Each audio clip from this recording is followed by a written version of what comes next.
Okay mga ka-ESF, nandito na hinihintay natin. Sabi ko na nga ba, dadating ka eh. Buti na lang talaga. Kaya ayaw ko pa umalis. Sabi ko dadating tong ibon eh. Buti na lang hindi na disgrasya. So may time pa tayo makapag-recover. Pero this week hindi na tayo magmimidtos.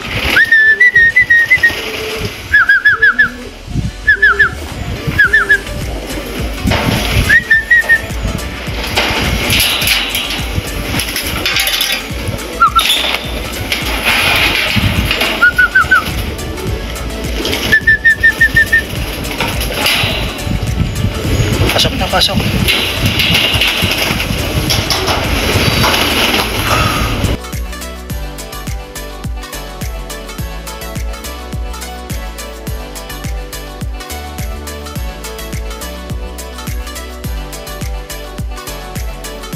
Sabi ko na nga ba, uuwi ka eh. Kaya ayaw ko umalis. Sabi ko, alis ako ng 10 o'clock. Sakto. Pagkatapos magpaligo, dumating siya. Ayan, doon ka muna. Flash water. Nahugasan ko na rin yung paa niya.